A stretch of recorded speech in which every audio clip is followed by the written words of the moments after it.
दज्जाल की आमद से कबल जुज़वी तौर पर इमाम महदी का मैंने जो तज़किरा किया, उस हवाले से बाद साथियों ने सवाल किए, वो पहले आएंगे, कैसे आएंगे, एक ही रात में कैसे सारे के सारे मुसलमान उनकी तरफ माइल हो जाएंगे। मेरे भाइयों, इमाम महदी अहले सुन्नत का इजमा है अभी पैदा होने हैं, और उनके वालिद का नाम अब्दुल्ला और वालिदा का नाम आमिना होगा।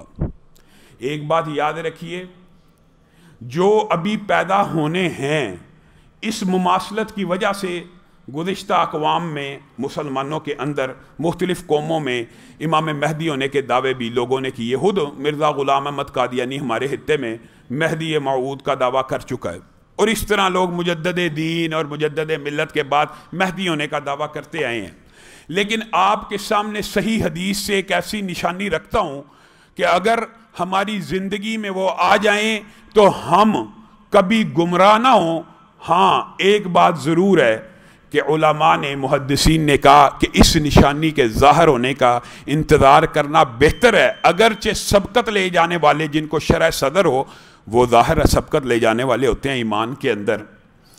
इमाम महदी क्या होंगे, कैसे होंगे, क्या करैक्टर होगा, क्या वजह होगी कि लोग उनके ऊपर एक ही रात गुजरने के बाद कसीर तादाद में बैत करेंगे, क्या वजह होगी, ये बात समझ लीजिए।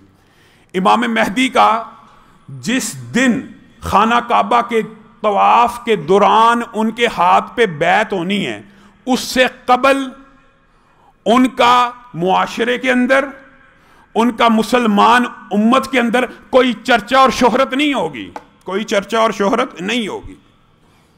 खाना काबा के अंदर तवाफ कर रहे होंगे, बाद अल्लाह वाले उनको पहचान लेंगे, यही इमाम महदी हैं। उनके हाथ पे जब बैत करेंगे तवाफ के दौरान, क्या होगा, बात फैल जाएगी कि इमाम महदी तवाफ कर रहे थे, उनके हाथ के ऊपर उस दौर के बड़े बड़े शयूख ने बैत कर लिया, उनको पहचान कर कि ये नौजवान उम्मत मुस्लिमा का निजात दहिंदा है।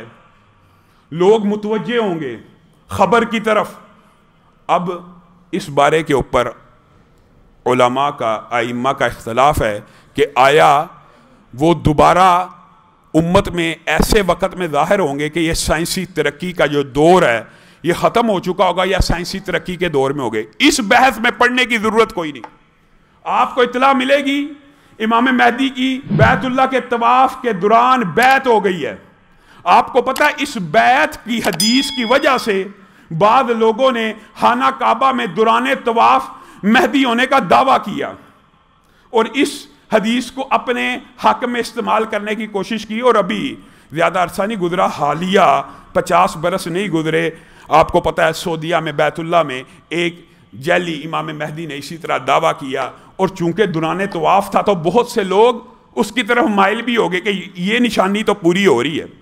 लेकिन इमाम महदी की सही हदीस में जो 3 निशानियां याद रखनी है, वालिद का नाम अब्दुल्ला, वालिदा का नाम आमिना, दौरान तवाफ बैत, क्या इसी निशानी के ऊपर ईमान लाया जाए? नहीं, आपने और मैंने, हम तक इत्तलाफ पहुंची, रुकना है। हदीस के अल्फाज हैं, उस वक़्त के जो हाकिम होंगे जब बैतुल्लाह में इमाम महदी के हाथ पे बैत हो रही होगी, वो उनको सरकोबी करने के लिए कि ये तो बगावत होगी, ये तो महदवियत का दावा हो गया, ये तो हमारी हुकूमत का तख्ता उलट जाएगा, वो उनके लिए एक लश्कर जरार भेजेंगे। इमाम महदी कैसे एक ही दिन में उम्मत मुस्लिमा की आंख का तारा बनेंगे? इस वजह से बनेंगे, उनके लिए लश्कर जरार भेजेंगे कि इसको पकड़ा जाए, बैतुल्लाह से गिरफ्तार किया जाए, इसको तहत कर दिया जाए। होगा क्या? वो लश्कर जब मदीना से कुछ आगे पहुंचेगा, ये है वो निशानी मेरे भाइयों, जिसकी वजह से एकदम पूरी उम्मत इमाम महदी की तरफ बैत के लिए बढ़ेगी। पूरे का पूरा लश्कर जमीन में धंस जाएगा। ये सही हदीस में था, पूरे का पूरा लश्कर जो इमाम महदी के खिलाफ निकलेगा वो पूरे का पूरा जमीन में धंस जाएगा। अब ये बात होगी, मुसलमान उम्मत को पता चल जाएगा यही इमाम महदी हैं। बैतुल्लाह का तवाफ कर रहे थे, वालिद का नाम अब्दुल्ला है, वालिदा का नाम आमिन है। ये जो लश्कर हजारों की तादाद में इनको पकड़ने के लिए निकला, जमीन में धंस गया। अब जब ये तीनों निशानियां पूरी हो जाएंगी तो बेख्तियार होके मुसलमान उम्मत जहां जहां भी होगी इमाम महदी की बैत करना शुरू कर देगी।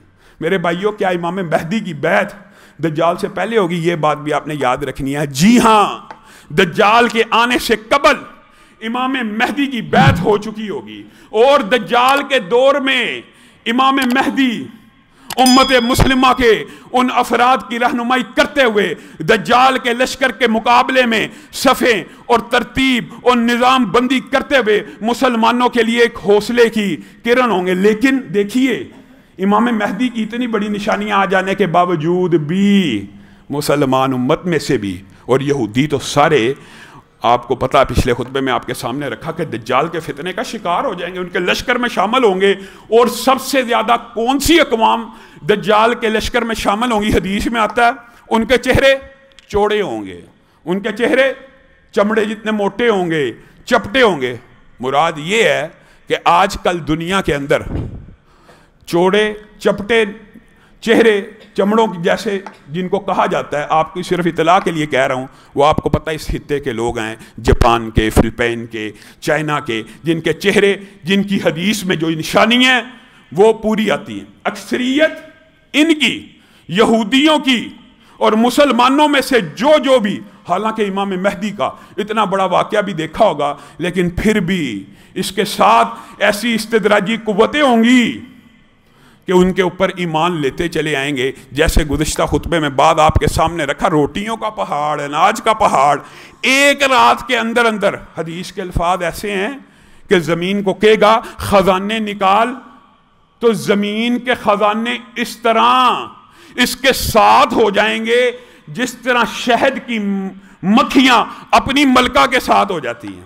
سبحان اللہ۔ حدیث کے اندر، ویسے تو قرآن پاک میں بھی ذاکر نائک نے اس کو بیان کیا کہ مکھی کا ذکر جب آیا قرآن پاک میں تو مؤنث کے طور پہ آیا، اور اس دور میں کون سی خوردبین تھی، کون سی مائکروسکوپ تھی جو اس بات کو بیان کرتی تھی کہ جو شہد کی مکھیوں کی سربراہ ہوتی ہے وہ مادہ ہوتی ہے؟ کون سی ایسی دوربین اس دور میں تھی؟ لیکن قرآن چونکہ وہی ہے، رسول اللہ صلی اللہ علیہ وسلم کی حدیث وہی ہے، اس لیے اس دور میں بھی کہہ دیا گیا کہ جو ان کی سردار جس طرح شہد کی مکھیاں اپنی ملکہ کے پیچھے بھاگتی ہیں، اس طرح زمین کے خزانے دجال کے پاس نکلیں گے۔ ہاں، دجال کے آنے سے قبل ایک نشانی امام مہدی کی بیعت ہے۔